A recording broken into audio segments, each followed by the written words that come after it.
Hello.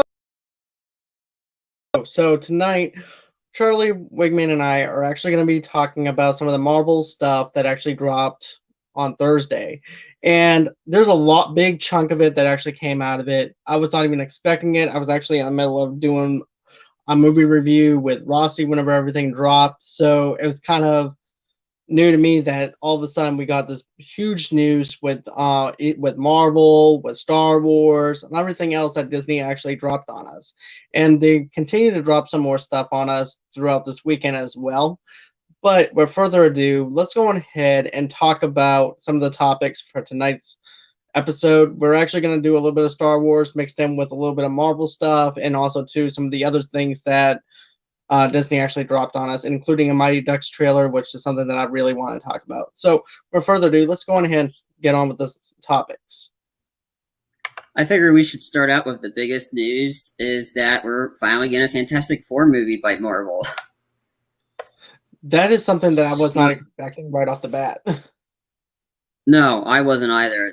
I knew it was coming. Like I knew we were going to get it eventually. But the director, they announced the director for it. No casting, so we still have no idea who's going to be playing this family. But anyway, John Watts, he's going to be helming he's the director that's going to helm the new Fantastic Four movie.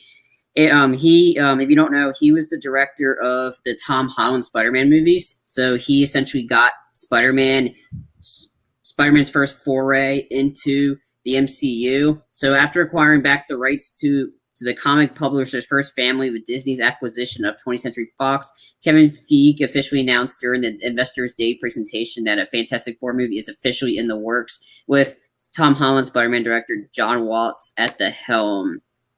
The most recent adaptation was of the Fantastic Four, debuted in 2015 by Josh Trank, and let's just say that was a bust. That was definitely a bust. Yeah, and the previous one starred Ian Gruffalo, Jessica Alba, Chris Evans, who I think was the highlight of those movies, and then Michael Chiklis as the Thing, and Julian McMahon was in that one. Was in the original too. All right. So my thing is this. I mean, I haven't heard that we were going to be getting a Fantastic Four anytime soon. I thought we would actually get X-Men before we actually got Fantastic Four, because that's what everybody's actually craving for, is more X-Men stuff, especially after the stuff with the Dark Phoenix and everything else. So it's actually kind of new that they would actually want to go ahead and do Fantastic Four before they actually decided to go with X-Men. But I can actually understand from another part, but the studio's perspective though too is like, okay, we gave it a shot with the reboot. The reboot didn't do that great at the movie theater among critics and moviegoers. So let's go on ahead and try and do this again the right way, the Marvel way, the Kevin Feige way of doing things, versus it being for 20th Century Fox, which they debunked the whole entire thing pretty much whenever they were just 20th Century Fox. So it gives me some hope that we're actually going to get Fantastic Four in the right way. Yeah, I agree. I think, like I said, I think they're like Fantastic Four and under the Marvel. There's so much they can do with it. I mean, again, I don't know where they're going to go with it, but I'm just interested in who they're going to cast. That's something else too. I don't know who I would actually cast for the Fantastic Four or anything like that. So I hope they get some unknowns a little bit, maybe some other people that we actually know too. I personally would personally like Krasinski and Emily Blunt to be be at least two of them in it, because I think those two would probably them being married in real life would probably hit it off, because I think they'd be perfect for it. I think that would actually be good for Reed Richards and of course Sue. Yeah. Yeah. I think she would actually be perfect. I saw one image. It was like some fan cast. It was Zac Efron was Johnny Storm, no. and I don't know who the other two were. But let's see. I wouldn't actually mind Chris Pine probably being Johnny. If I was actually to choose somebody, it would probably be Chris Pine, because I think he could actually bring.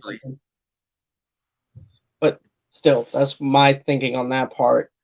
Is there anything else that you wanted to speculate as far as the Fantastic Four news that dropped or anything like that? Mm, no, that was all. I mean, that was the big thing. The big reveal is that Fantastic Four is officially happening, and that was about it. Okay. So let's go with our next topic.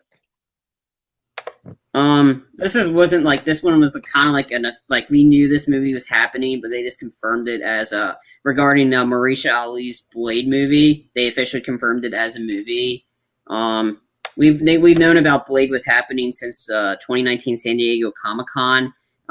When it was revealed that Marisha Ali would be playing as Blade, it was uncertain if it would be for the TV series or a film project. And now that Kevin Feige has confirmed that the project will be indeed a film, the story is still currently in development. Then again, nothing much is known. They just confirmed it as a movie, so that's interesting. I'm actually happy that it's gonna be a movie and it's not gonna be just episodes of a TV show or whatever. Although I would like to actually see that. I would actually like to see Blade as a TV show, even though that they actually tried doing that during the time of Wesley Snipes and stuff like that. It wasn't that great of a run. But I think that if you got Marvel Studios behind it, I think it would actually be really good. But at the same time, I don't know. I'm just a sucker for Blade. I love Blade. Blade's always been one of my favorite Marvel superheroes, and everything too.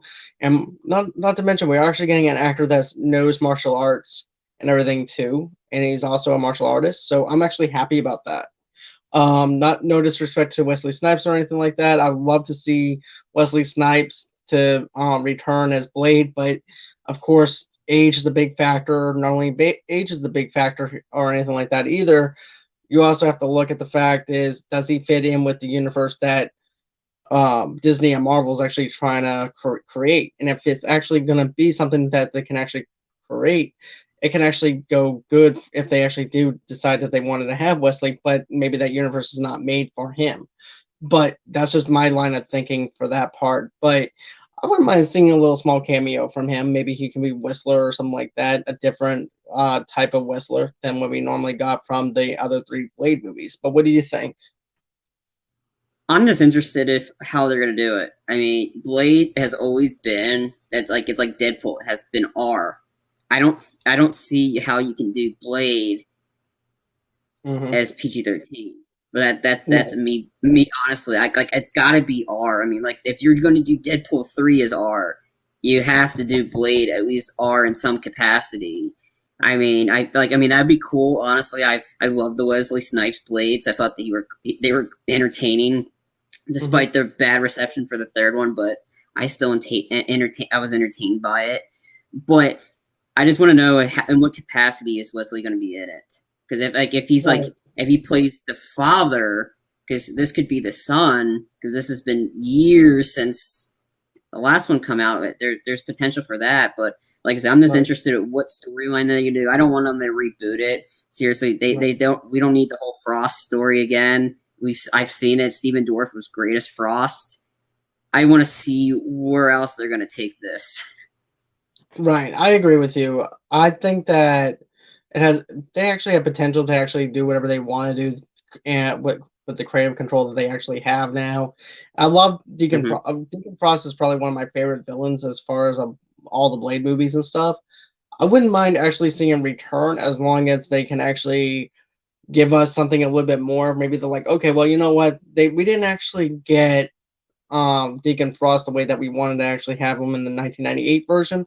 Maybe we can actually turn him up a little bit more to the point where we can actually have him have layers to him rather than just one dimensional and everything. So maybe they can actually add something to that. But I would like to actually see a little bit more creativeness and wondering what they're going to do with Blade later on in the future and wonder what this plot's actually going to be about. Yeah, I just want to see more. I mean, announcing's great, but until you actually let us see what you're thinking, then we won't truly know where they're going with it. Right, it's all just news at this point. Right, until we see a synopsis from them, it's hard to actually go on what direction that they are trying to go in. So all right now we're doing is just speculating, and that's it, and that's all we have. according to the article, I haven't seen any. There's no synopsis regarding it at No. all. Anyway, the article just talked about the TV series, which I've seen, and it's horrible. I don't recommend it, and that's why, like, for me, like, I'm very Blade is a guy that I'm like, it's Wesley Snipes or nothing. That's why I need to see more if I know Maurice Lee can do it. I believe in him. I think it's just that the fact is that we've seen Wesley in so many Blade movies. That's actually the copy that we want. And because Yeah. this is something new, something fresh that we haven't seen before, we're kind of afraid of the fact that we're wanting another actor in place of him because we already know that Wesley knocked it out of the park, and it's actually hard to actually top that. So it's a scary thing. It's something new. And what do we do when there's something new? We're afraid to actually accept something new. So we just have to take a breather, take a step back, let it marinate a little bit, and then go back to it later on when we find out something else. Yeah. I mean, I'm excited that they're bringing Blade. I just need to see more before I get invested in it.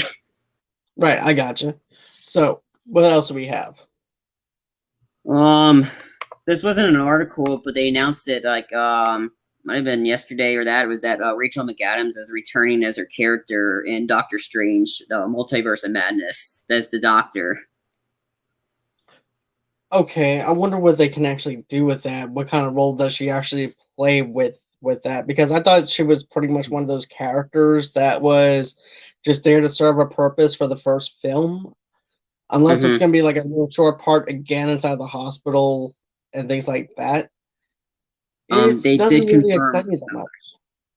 No, they did confirm that B.D. Wallen is returning. Like the Wallen's returning in this one, his partner, and that the former partner in the first one, I think Chata Etewal, I can't pronounce his name. He's returning. He's returning as the Mordor or whatever. I forgot. It's been a while since I've seen it, but he's returning, so we get to see his villain arc too. Right. I know who you're talking about. I know exactly the guy that you're talking about. And I'm glad they're actually having him as the villain because we actually wanted to see what they were going to be doing with him because of the way that that post ending actually ended with Doctor Strange Part 1. So that's actually going to be interesting on how that actually gets played out. But I'm excited for them. Sorry, go ahead. There's been a speculation too that Scarlet Witch is the villain in the Multiverse of Madness. I would like to actually see that, but I'm also excited because Nightmare is going to be in this movie, and as well, which is like a Freddy Krueger version of Marvel of the Marvel comics. So I'm actually excited to actually see a little bit of horror elements into this thing, and of course, you also have a horror director attached to it as well. So that makes me even more happier.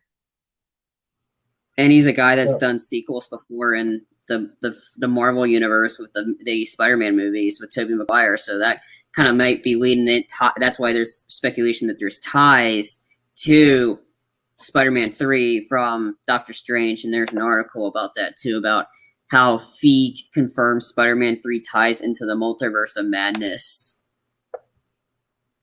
Okay. And so that actually makes sense. I mean, and I like the fact that they're tying that in if they actually do that because it actually fits in with what they're trying to do, which is to create different universes because that's actually what happens in the multiverse and everything too. And also, and I believe everything will actually happen with Scarlet Witch whenever we have WandaVision because in her mind, I don't know if you know anything about House of M or anything, but basically in House of M, she makes her own reality. And because she makes her own reality, she thinks that Vision is still alive. Everything's hunky-dory. But my philosophy, and I've been saying this on my audio-only podcast, but what I'm thinking is, while everything's all good on her end, our world is being torn apart by other things. Other beings are being leashed out on Earth and everything. And she's not looking at the consequences that's actually happening. And I'm also thinking too, that this is actually something else that's going to end up happening is the fact that Doctor Strange has to go into her head and tear her world apart like, well, this person died because of this person died because of that. Mm-hmm. Everything is your fault, and this is why it's actually happening. And that's exactly what happens in the comics, where Doctor Strange actually had to go into her head and just pull her whole entire world upside down again, to the point where Vision is gone. There's no Vision. Vision is dead, and basically saying that all these characters are dead because of you. So she's So I'm essentially actually, she's essentially the MCU's version of Barry Allen, Flashpoint. she definitely is, if you actually think about it, but she also doesn't go back in time. Instead, she's just making her own universe Pretty versus much. Barry. Right, which is even more dangerous because it's taking place in the present time versus going back to the future where Barry's actually trying to change something. Yeah. So that's a whole lot more dangerous than what Barry was doing. So more But information regarding about the ties to the multiverse of madness. Even though Spider-Man 3 wasn't among the long list of Marvel projects that were giving new updates yet during yesterday's or Thursday's Investors Day meeting, Kevin Feige did confirm that just like WandaVision, the third Tom Holland-led Spider-Man film will indeed connect to the events of the Sam Raimi's upcoming Doctor Strange sequel. In addition, Feige has revealed that the production has already begun on Doctor Strange in the Multiverse of Madness in London, describing the highly anticipated project as a thrilling, scary, and mind-bending adventure. As previous fan speculation, he also finally revealed that the Babysitters Club actress, Xochitl Gomez, sorry if I butchered your name, will indeed take on the role of fan favorite Marvel character America Chavez, marking the character's live action film debut. They said Cumberbatch will be next reprising his role as Stephen Strange in the Spider-Man 3, in addition to Doctor Strange in the Multiverse of Madness. This, again, we just talked about the sequel is being described as the first horror film in the MCU, with Oscar nominee Benedict Cumberbatch returning as the titular Sorcerer Supreme, and Elizabeth Olsen also appearing as Wanda Maximoff as Scarlet Witch. The upcoming Disney Plus show WandaVision Loki will both directly impact the events of the Doctor Strange sequel. I like the fact that Loki's going to be the one who winds up doing something. Yeah, I wouldn't be. Right. It's Loki we're talking about. He does everything that that nobody wants him to do. Right, and I have a feeling that we're actually going to see that see him try and do some type of chaos or something to where it's going to cause even more havoc than what Wanda's even done and everything, especially whenever he has that cube again. So that's actually going to cause a lot more damage than what we anticipated. Yeah. Let's see. Quantum Mania. Yeah, we are. To be honest with you, that's that Zootopia sequel that they're coming out with. And I remember watching the first film. I really liked the first film, but did I actually feel like that they actually needed to capitalize on a sequel? I really felt like it was maybe one of those one and done films that I really enjoyed, but I didn't really feel like there was a need for a sequel. But I understand why a studio would actually want to make a sequel to this. It made a lot of money. It was positive with the movie-going audiences and also movie critics and everything. So that's actually understandable why they would actually make a second Zootopia movie. I think what the Quantum Mania. I wonder if they were talking about the Ant-Man sequel, because I think that's what's called Quantum Mania.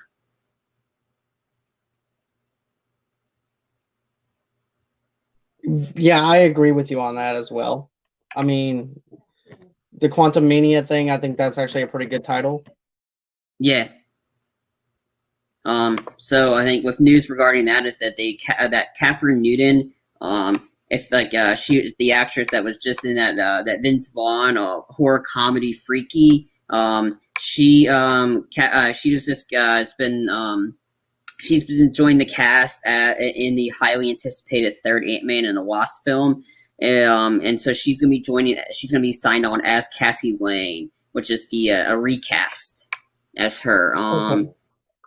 So she will be Newton will be replacing Emma Thurman, who played a teenage Cassie in Endgame, as well as Abby Ryder Forson, who played the child version of Cassie, Ant-Man and Ant-Man the Wasp. Again, Paul Rudd and Evangeline Lilly will once again share top billing as Scott Lang and Ant-Man, and Hope Van Dyne / Wasp, respectively. Michael Douglas and Michelle Pfeiffer will be back as well.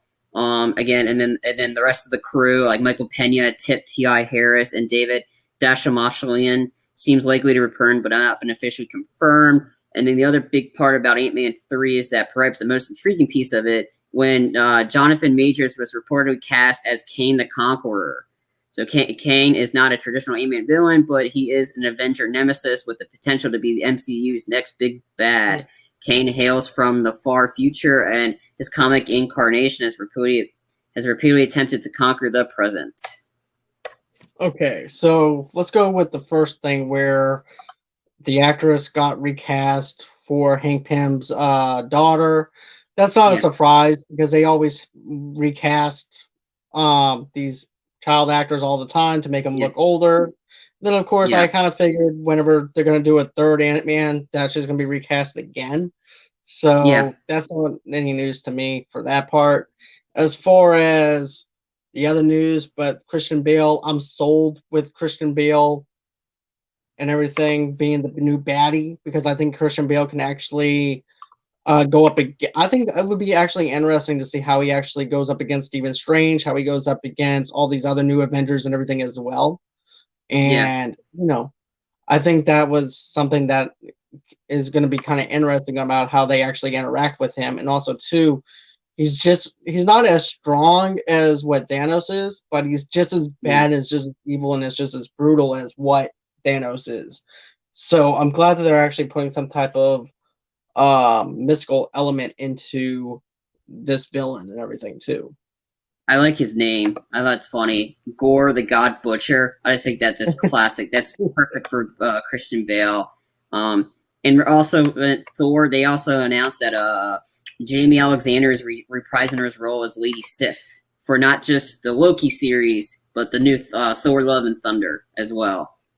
Right. I like the fact that they actually she's actually coming back for Thor Love and Thunder. She's actually one of my favorite standouts with the Thor movies and things like that. She always adds in some level, some type of layer to her character. Not only that, but it also makes that Thor a lot more rich than it actually is, if you know what I mean. She always brings that richness to that movie. So having Lady Sif in there makes me very happy. So I'm actually excited about that. Well, I'm excited for it in general. I mean, with everybody that's supposed to be in it so far, I mean, it's like they're dubbing it as an Avenger movie with most of the Guardians going to be in it, appearing in Thor: Love and Thunder, and then you got the director Taiki back. I mean, I thought he made Chris Hemsworth love being the character Thor again. I mean, and then he brought out the humor of it, and I thought he thinks he's a hilarious director. And of course, he's great as Quark. Taika is a great director and everything, and you know, I love Thor. I love that third Ragnarok movie. The opening scene with having the immigrant song on there, having the comedy in there with Jeff Goldblum was really good. That whole movie actually worked, and he actually understood the universe that Thor actually comes from, which is actually a really good thing that you actually have a director that actually understands Thor. Because we actually had two other directors that didn't quite know how to actually do Thor in the right way, in the right context. But with Thor Ragnarok, he knocked it out of the park, and he came out swinging, and it was awesome. Well, I mean, he made a subject about death and destruction, and he made it make it actually enjoyable. It wasn't like, it's destruction's happening, but it's the way his spin on it made it funny. I mean, he's and his character Quark was like the comic relief in that movie. Right. And then also too, if you remember, Thor also used a little bit of humor, even though it's dark humor, where he goes, I lost my dad, I lost my whole planet and everything, where I'm from and everything, in a course of 2 days or something like that, he said, just paraphrasing, but he used a little bit of dark humor for that too. So I thought that was actually pretty funny. But anyway, if you can make Chris Hemsworth not like the character, then you've done something wrong. But if you come in and make him actually want to be Thor a lot longer than he has to, then like I said, then you need to keep directing these movies. I agree, but I also don't want to have the same director attached to a certain film for a long periods of time, though, because after a while, they start getting bored with it. So that's also why I like having two directors on, like the Russo brothers, because they can actually Yeah. share the stress level with each other, to where Yeah. if one person's feeling stressed, the other brother can, or the other director can go on ahead and take those reins and everything. So that's what I Hmm. like about having two directors Yeah. on there. So what else do we got? The other one was that, which we kind of figured that they announced they won't be recasting T'Challa for Black Panther 2. So yeah, Kevin Feige announced the upcoming Black Panther will not recast T'Challa following the death of Chadwick Boseman. Instead, the film will continue to explore the incomparable world of Wakanda and all the rich and varied characters introduced in the Ryan Coogler movie. And his quote was, Chadwick Boseman was an immensely talented actor and an inspirational individual who affected all of our lives personally and professionally. Personally, his portrayal of T'Challa, the Black Panther, is iconic and transcends any iteration of the character in any other medium from Marvel's past. And it's for that reason we will not recast the character. However, to honor the legacy that Chad helped us build for his portrayal of the King of Wakanda, we want to continue to explore the world and all the rich and varied characters introduced in the first film. You see, I'm glad that they're not recasting him. Everybody's like, well, they should just go on here and recast him. But Sherry is also one of those characters that can actually be a part of that world, because it's actually canon in the comics that she takes over with T'Challa. Yeah. So, it actually makes sense going ahead, have the sister take over and everything, and start something new and everything. And I think that Chadwick will actually appreciate the fact that they're actually moving on without him, even and not recast him, because his presence was huge for Black Panther. You had people coming out to support this movie. African American people of color finally got to see a movie where it was actually something for them, and having the support of Marvel, Disney, and everything to actually have it to where they can relate to a character for the very first time. And don't get me wrong, we had Blade, we had those movies, but there was nothing like Chadwick Boseman playing T'Challa to actually unite everybody for one specific night, to where they can actually relate to somebody on on the screen for the very first time, and just have that unified. I think that's just a fantastic thing. And also to just not to replace him is great. Yeah. Let me see what else regarding Marvel. They announced release dates for a lot of the anticipated the Marvel shows on Disney Plus. Right off the gate in January 15th for getting WandaVision. So that's gonna be the first. Okay. My question for you is, what did you think of the WandaVision trailer? Kind of quirky. I have to see more. I want to know what's like. I mean, trailers can only do so fan without spoiling it. So I probably got to watch the show to get to fully understand what's going on and how this is gonna blend in. I mean, it's definitely like an interesting take on the old old TV shows about the married couple, but it's also interesting that they're weaving in a bunch of the characters in the present. Like Darcy Lewis is returning for this, so Kat Dennings is going to be in the show, as well as I think it's Randall Parks, his the FBI agent from Ant-Man and the Wasp, the one that was tasked with watching over Scott to make sure he didn't go anywhere he wasn't supposed to. He's in this one too, as reprising his role. So I'm just interested where they're going to take this. Right, and you see, with me, I knew they were going to go the 1950s, 60s kind of look, and I knew exactly what they were going for, because it's kind of like the Honey, I'm Home kind of feel to it, where the husband comes home from work, everything's all happy and glamorous and everything, and I knew exactly what they were going to do with the trailer before they even released the trailer. Because because as soon as they showed us synopsis on it, I'm like, okay, I know what this is going to be. And this is actually her version of what it would have been like if, of course, if Vision actually lived. And now that everything's happy with her. She has everything she wants. It's just in a 1950s setting, black and white. But I wouldn't be surprised if we actually see Doctor Strange. You know how in the 1950s, if someone came over the house someone would knock on the door or the window, Yeah. and then you let that person in, and all of a sudden the crowd just starts laughing because that person shows Yeah. up. I wouldn't be surprised Mm-hmm. if we actually got something like that actually happens. And then Doctor Strange has something that he has to say, and it's dramatic. All of a sudden, dramatic music plays, and then of course you have a little funny bits, and then people laugh. So it's like a sitcom Yeah. kind of feel to it. So I actually have a feeling Yeah. that's actually what we're going to be getting. Yeah. So we'll see. I mean, like I said, I'll probably watch it at some point. I don't personally have Disney Plus anymore, so I have to figure out if I need to like want to like probably wait or like for the other stuff to come out and then join. I'm not 100% sure, but the one I'm pumped for is Falcon and the Winter Soldier. The trailer looks awesome, and they announced it's coming out in March. I like the trailer. I just got done watching the trailer for it. I thought the trailer was really good. It also shows the consequences with, of course, with them, without Cap, without Chris Evans being there. And I like the fact that, you have Bucky and them trying to figure out what they're going to do. And of course, you also have Falcon, who's actually trying to tell him, hey, there's a big responsibility with this shield that I have. I don't know quite.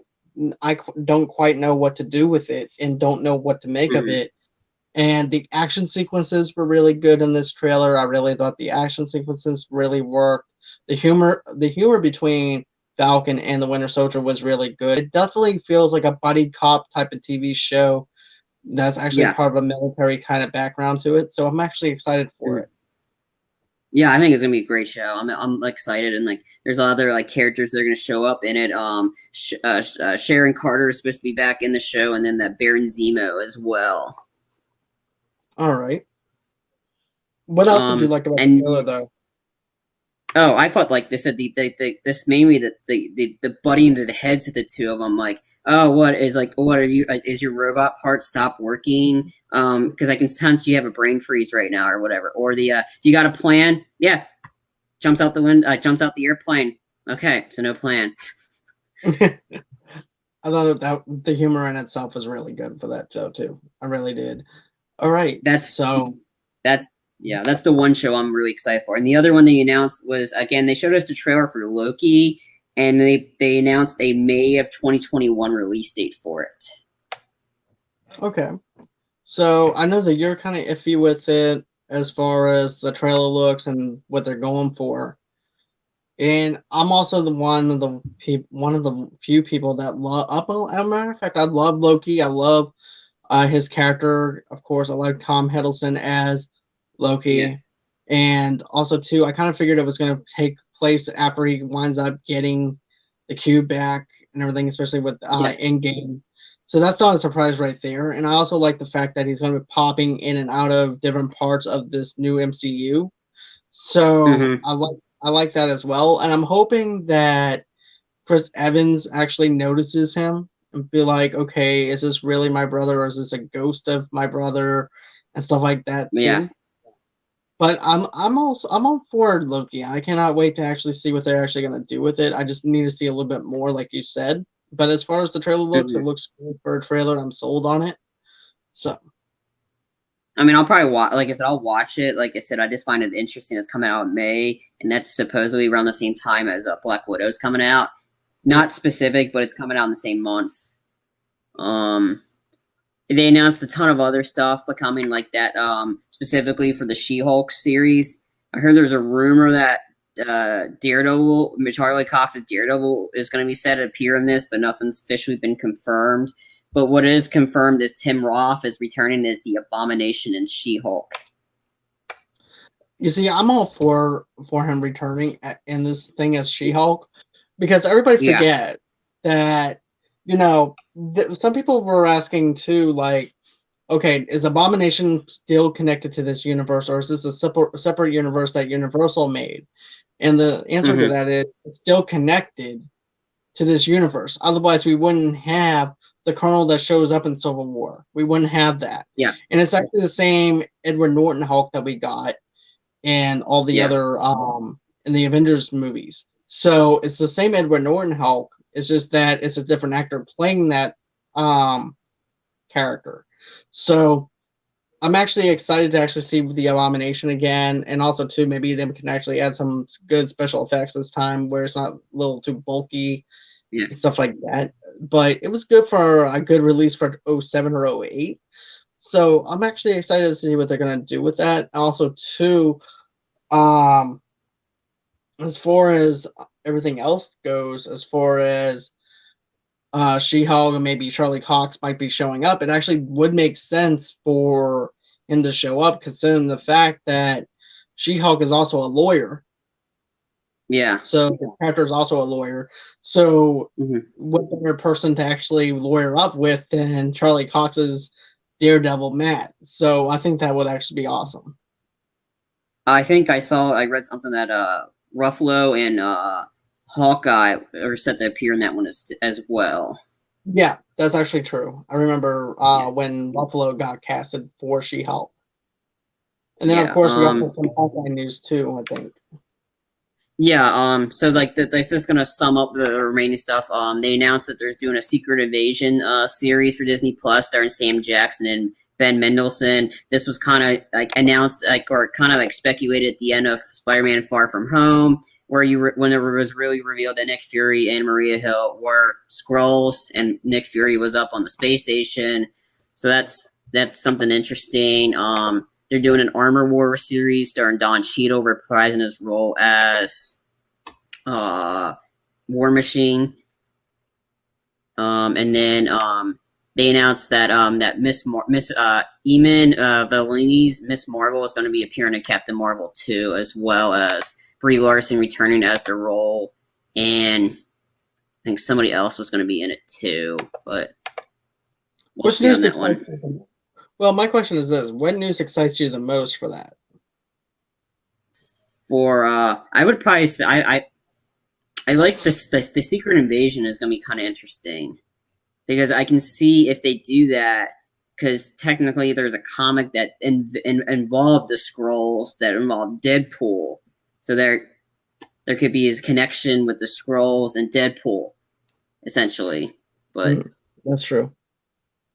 I'm actually interested in that one the most because that's the most that to me is the most mystery one to me as to what they're actually going to do with that, because I don't know too much about that side of things. I know a lot more about the other stuff within the comic book world, but I don't know about that much to actually say that I want to see it or don't want to see it. But the mystery element to me is enough to actually make me want to at least dig around and see what I can actually find out about it. The other thing that was mentioned was the Moon Knight series about just teasing the hero's multiple identities. Again, I'm not 100% sure on who Moon Knight actually is, so this is all just like it's just news on top of news. So I need to see something or more information from him to be able to fully give my 2 cents on it. I'm excited about it. I'm really happy that we're actually going to get that actor that's actually going to be playing Moon Knight. Yeah. And everything too. You know, I'm actually excited that he's going to begin it. Mm-hmm. But yeah, it makes me excited. I'm actually geeked out over it. And then I think they announced that there's going to be James Gunn announced he's doing a Guardians of the Galaxy holiday special for Disney Plus that's coming out in 2022, which is also directed by James Gunn. And then the special will film alongside the upcoming Guardians of the Galaxy Volume 3 and set for release in 2023. And then there's an I Am Groot, a series of short films starring Groot. I don't know about that one. I mean, I get the fact why they would do that, but at the same time, I'm like, I don't really care about Groot that much as everybody else does.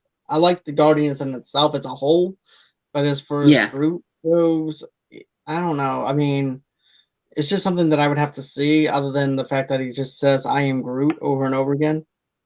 Yeah, but I guess we can start getting into the other stuff now instead of just Marvel. Right. We got that. We'll focus on the other stuff too. One more thing I want to add though, like with Oscar Isaac as Moon Knight, I think it's actually going to be good casting, and that's another thing I blanked out on his name for a minute, because he's also going to be in the new Metal Gear Solid movie. He was also in Star Wars, and now he's going to be Moon Knight. And to actually have a talented actor like Oscar Isaac to play that character, I'm sold for it. I cannot wait to see what Moon Knight is. I cannot wait to actually sit through Moon Knight and be entertained with Oscar Isaac as Moon Knight. Did they officially confirm him as Moonlight? I'm not 100%. Like, I didn't. Yeah. They did. Okay. I didn't know that. Yeah, it's 100%. Okay. So, what else we got? Well, I mean, besides the Pixar, like I said, I was personally excited about some of the Pixar movies that they announced. One of them in particular looks just kind of that classic Pixar. It's a movie called Turning Red, and essentially it involves a 13-year-old girl. She's beginning her adolescence, figuring out like she should still be her mom's little girl or that. But the interesting aspect to this, which is definitely Pixar, is like when she's eager and excited as all 13, she turns into a big red panda. Oh wow! Okay, that's actually pretty funny. And the image is actually hilarious. It's like, oh my god, yeah. And the movie's called Turning Red. That's by Pixar, and it's like, that's classic Pixar right there. It definitely is, and it also goes to show you the transformation of what it's like to be a young girl, and then go into the transformation of being at the adolescence, and then from adolescence to adulthood, and everything. And that's actually what they're trying to do with these that Pixar movie in itself, is showing the transformation of what it's like to be a young woman, a young girl, and then going into all of the way to being in adulthood. And I like the idea of turning red whenever she gets excited. So I'm actually sold on that. I'm actually looking forward to a trailer for that. Yeah. Well, that's the image of the big red panda. I'm like, okay, this might be pretty good.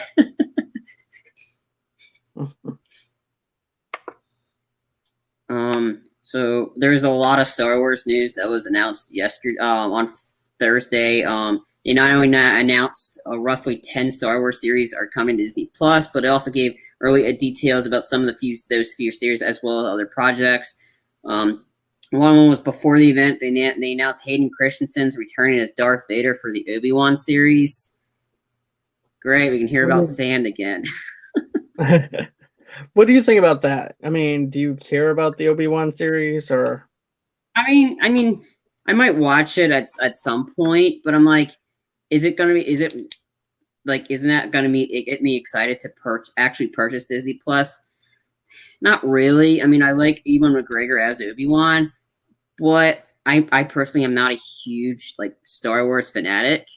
I mean, I watch them, but I don't have like a huge investment in it. But I mean, like I said, if I know more, but I think once, like I said, I thought Hayden Christensen was absolutely terrible in the prequel series, right? And I don't really want him to complain about sand anymore. All right, I gotcha.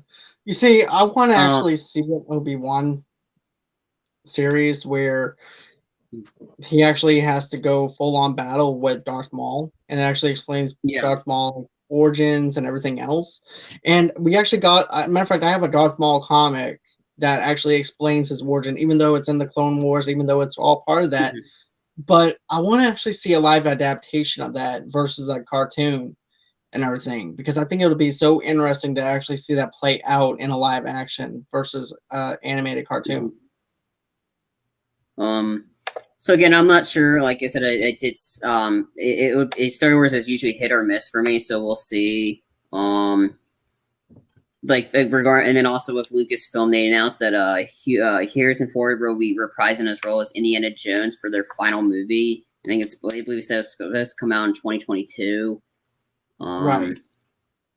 And here's the thing: we've been knowing that Harrison Ford was going to be coming back as Indiana Jones. There was some speculation that maybe even Chris Hemsworth, not Chris Hemsworth, but Chris Evans, I think, or Chris Pratt.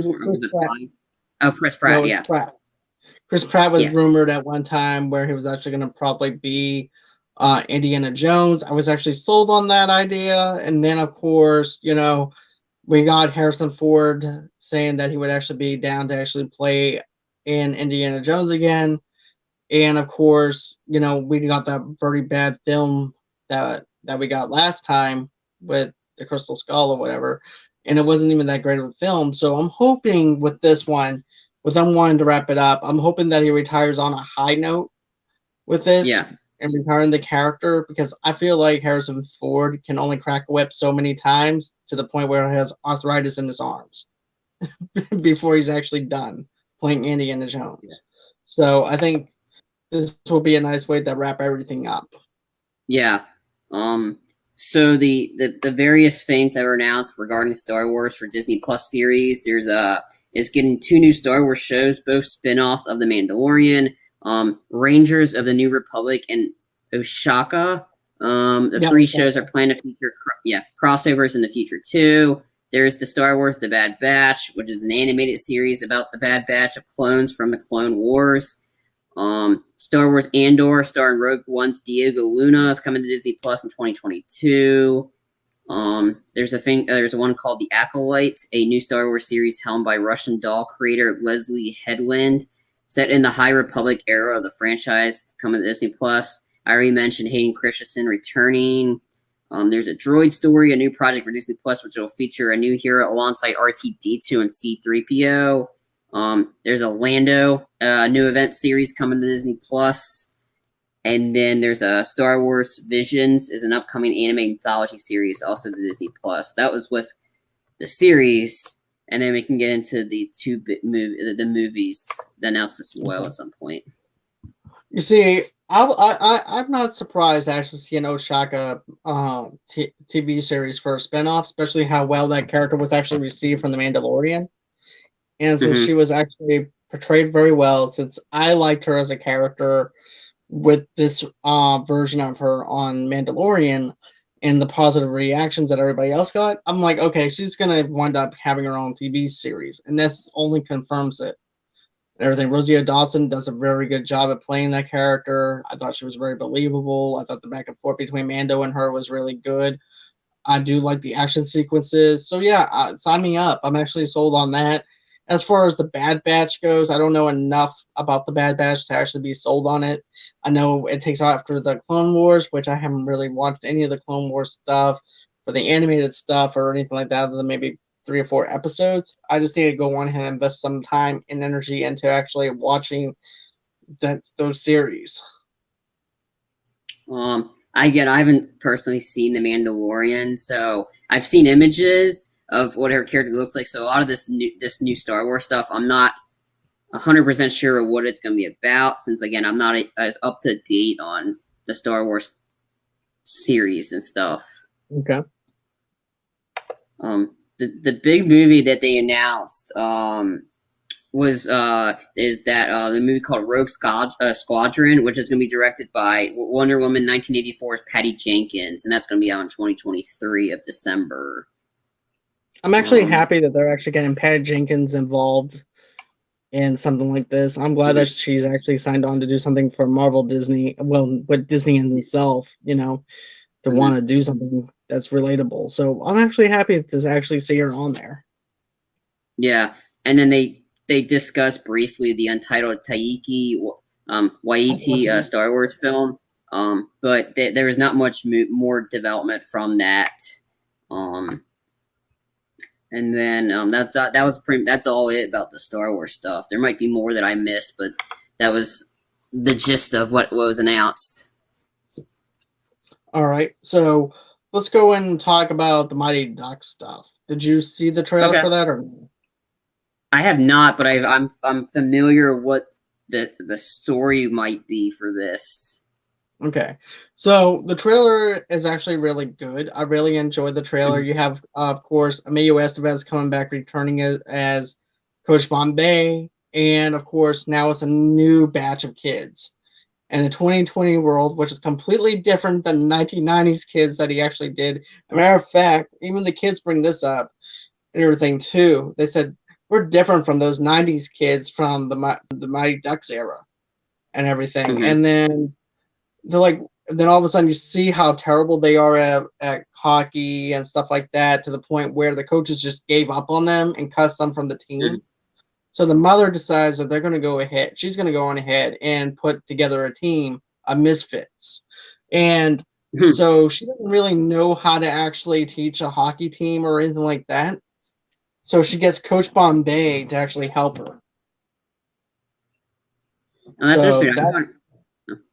I thought Coach Bombay was the villain, and he was coaching against the Mighty Ducks. No. In this one, Oh, they're not even called the Mighty Ducks right off the bat like last time or anything like that. They're okay. actually just regular misfit kids trying to fit in who gets picked on by bullies and everything else. And now Coach Bombay is teaching these misfits Oh, okay. or helping the woman teach these misfits. Okay. So what do you think about that? It has kind of a Cobra Kai kind of feel to it if you actually think about it. Interesting. Like I said, because I read articles a while ago before they released the trailer saying that Coach Bombay was going to be the coach of the opposing team, and he was going to be a complete a hole to everybody else, which would have been an interesting take on it. I didn't know it was that he was actually helping them. I thought he was going to be like the guy going against them. Right. That would have been an interesting play. But that would also go against his character unless over the years he's kind of like one of those people that changes. But don't forget, Yeah. in the very first Mighty Ducks movie, he was a douchebag.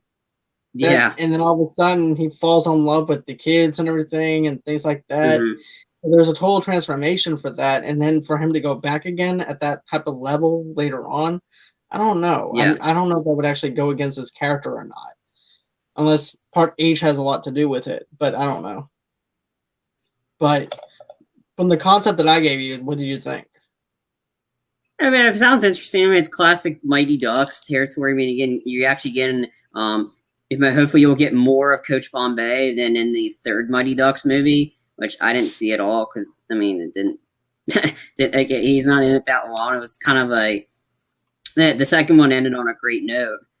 So I didn't necessarily see the need for a third Mighty Ducks, but this is interesting. Hopefully, they get him back in a bigger capacity than the third one.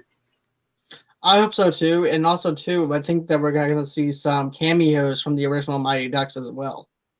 So that's They could be actually something coaches. I'm thinking that might be coaches, maybe sports doctors, maybe somewhere along those lines and stuff like that. So Yeah, that'd be interesting. it would be. It definitely would be. Some of the other again, Disney Animation had a lot of big announcements. You already touched on Zootopia. There's a Baymax series. I think the big one is the Lightyear one, the movie about Buzz Lightyear. However, it's an animated movie, but it's not. It's an origin story for him, but it's not based on the toy. It is based on I think the human that the toy is based off of, and I think that would be voiced by Chris Evans. Right, and I saw a lot of backlash in the comments itself today. It's like, oh, Yeah. Tim Allen's not going to do this. I'm not on board. And I think like it's before Tim Allen. This is before Tim Allen, so I figured it's an origin story. I mean, and it's not on the toy; it's the human that the toy is based off, and I'm pretty sure the human is going to be voiced by Chris Evans. Right. So I mean, they actually have right. It's just some people that are actually still have that childhood. You know what I'm saying? Yeah. Where it's part of their childhood, and they see something Yeah. different. Therefore, because it's something different that they haven't seen before, they're scared of it. Yeah. So that's also another thing. But Yeah. you know, I mean, Tim Allen has done all 4 films and everything. This is just an origin story as to how Buzz actually got created. Yeah. And to be honest with you, I don't think anybody was really curious about how he was actually created or anything. So this is just another way of saying, hey, look, we don't have any more ideas for Toy Story, but I hope that you love this background story of Buzz Lightyear. And We'll see. I that's mean, what like I said, announcing it, I think we need to know more. I mean, all this is just speculation at this point. I mean, once we start seeing images and knowing what's going to happen, then I think everybody would change their mind. But and some bad news to any Disney Plus subscribers. I did see that they're raising the price starting next year to $8 a month. How much? Yeah, much? it would be $8. Wow. So it's a dollar increase, and then the new Disney's new bundle offer ad free Hulu, Disney Plus, and ESPN Plus for like almost $19. Jeez, that's ridiculous. Yep. I mean, you know, I mm, and you announce all this great stuff, and you get everybody really hyped, and then you raise the price. I'm like, oh, of course, because you're adding more to it. So therefore, because they're adding yeah, more to it, they want to go on ahead and increase those numbers with yeah, the monthly cost, which is understandable from a studio's perspective. $8 yeah, is a lot cheaper too than what Netflix is actually charging if you actually think about it. yeah.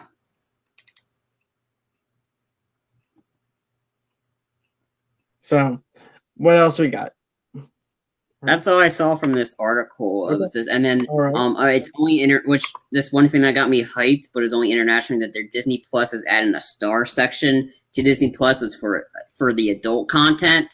So anything that's from Hulu, or any of the adults like from 20th Century Fox, which got me excited because that means they could have been airing Daredevil, like not Daredevil, Deadpool movies, Kingsman Right. movies, anything funny. However, it's only international markets.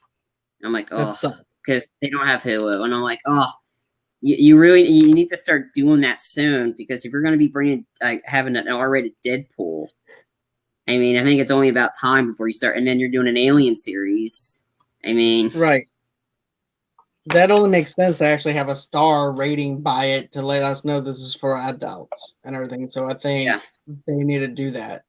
Let's see. yeah, Of course, they need a reason to keep you interested before raising the price. Yep, that's true. That's very true because I'm very much interested in everything that they're dropping. It's just the increase of that dollar monthly subscription is another thing. yeah, But like I said, it's a lot cheaper than what Netflix is actually dishing out and everything at this moment. And at least right now, we don't have that much content with Disney as of right now, other than Mando. no, So I think we're going to see an increase of subscribers come up next year. yeah, And then I could probably see like maybe they might cancel their subscriptions right after they get done watching Loki and then resubscribe again for May. yeah. I don't know. Like I said, I mean, the only things I'm excited for is the Marvel stuff. I mean, they did mention other various movies that are coming to Disney Plus. There's a Pinocchio movie starring Tom Hanks. No idea when that is. They're doing a Beauty and the Beast prequel movie starring Josh Gad and Luke Evans. So those two characters. They're doing another retelling of Peter Pan with Peter and Wendy with Jude Law as Captain Hook. I'm done with Peter Pan. I'm just Yeah, they tried doing it before. That movie sucked. Enough with Peter Pan. We did not need to see his origin. I am sick and tired of seeing Peter Pan. It didn't work for you at the box office the last several times. Why do you want to keep shoving Peter Pan down our throat? and it's Disney Plus. They meant another one that might be of interest is they're doing a Chip and Dale Rescue live action hybrid movie. It's directed by one of the guys that did that's from The Lonely Island. I'm like, okay. And then the two people that are voicing Chip and Dale are Andy Samberg and John Mulaney. Okay, I'm sold. I'm sold on that. Just to see what they're The chemistry between the two of them would be perfect. So that was that one, and then they announced that they're doing for a lot of fans of Enchanted, they're making a sequel to Enchanted starring Amy Adams. That's called Disenchanted. No idea when that's coming on. I forgot when it was. They announced it on Disney Plus, but that will be that was announced too. That was a sequel. My only concern was that is like the wait period, waiting this long to do sequels. Like, I mean, that's very hit or miss. Zoolander 2 waited way too long to do a sequel. That was going to be my point that I was going to make. I mean, yeah, the best time to actually do a Zoolander 2 movie was back in 2002 when that movie was actually popular. And you missed your hit, and they missed it. They missed the marker on it, and because they missed the marker on it, it didn't do that. It didn't do anything at the box office. Same thing with Dumb and Dumber, as well. Yeah, they missed the marker on that one, and now I would love to see a Mystery Men sequel, but I even feel like that's too long now. I'm glad that Bad Boys for Life did well at the box office and was a great movie, because that one was kind of that same period, waited kind of long to do this one, but I thought it was fantastic. I mean, that one was well worth the wait for that. I agree with you, because at first I was like, okay, I don't know if this is actually going to work. I saw the trailers, I laughed at it and stuff like that. And then once I saw the movie, I'm like, okay, I really am invested into this movie now. I actually feel like it's been this much time since we've seen Michael Larry and also Martin Lawrence reprising their roles. I really felt like they didn't miss a beat. It was just like they picked off from 7 years later or whatever time period that it was. Yeah. So they actually did a good job with that. I mean, it's like I said, it's very hit or miss about waiting too long to do it, like do sequels and stuff. So it's interesting. Again, I never saw the first Enchanted, but so again, I can't really give my 2 cents. And as for the Little Mermaid, it's, for me, I'm not that excited about the live action adaptation. It has nothing to do with who was casted or anything like that. That age for me is now gone because of the fact I'm older now. So therefore, I don't really care. Although I did watch The Lion King, I did watch the live action adaptations because I was actually focused in on those a little bit. But as far as Little Mermaid goes and stuff like that, I think it's just the fact that, you know, it doesn't appeal to me because I'm actually grown out of certain things and it doesn't appeal to me anymore. I think that's all the news that I can remember from the Investor Fan. I think we covered it all. All right. Well, guys, that's actually going to be the show for tonight. I want to thank Charlie for actually being on the show, and I do appreciate you reading the news. I know it takes a while to actually get through some of the news articles and stuff like that, but I do appreciate you doing that. Another thing, too, guys, is tomorrow night, I'm going to have Mike Perkins on, not the comedian that I've had on several other times when I'm doing certain things. But I'm going to have my good friend Mike Perkins on. We're going to be doing Mafia Talks Monday, which is actually going to be us reviewing season 4 of The Sopranos. Then Tuesday, I'm not sure about what I'm going to be doing with that. I know Rossi's returning on the 17th she's actually returning on the 19th. The 18th, I'm actually going to be on somebody else's podcast talking about A Christmas Story. Then on the 19th, Rossi will be back on the show with me again, and we're going to be doing A Christmas Story with that. I'm also going to do a Jingle All the Way movie review sometime soon for Christmas. You guys can also check out the audio-only podcast for Die Hard, because Rick and Tamika and I, we did Die Hard review. That was a lot of fun last night. Check that out when you guys can. And get this, guys, I'm actually updating the movie page for the .com. So you guys can actually catch a lot more up-to-date stuff with that by going www.movieloversunite.com. You guys can also follow me on Twitter at JohnDeGorio8, or you can follow me at Movie Lovers Unit. And then, of course, you can also email me at movieloversunite@gmail.com. And, of course, you guys can go on ahead, go to the GetFundMe page as well. And then you can find that at the link below. We're also are part of Audible. And if you click on the link below on that, you guys get a 30-day trial. So click on that, and you can support our whole entire thing like that. Of course, we also have a Patreon as well. And, as a matter of fact, Charlie signed up for the Patreon. So thank you for doing that, Charlie. So we're going to be doing a lot of stuff with the Patreon. It's going to be a lot of fun. If you guys have any ideas for me on what you guys would like to actually see, go on ahead, comment below after the show or whatever. We would like to actually know, because this show is not just for me, it's for you guys too, and I would love to actually see what you guys want us to do. And so that's actually going to conclude the show for tonight. I hope that everyone has a good night, and always, until next time, guys, stay safe and God bless.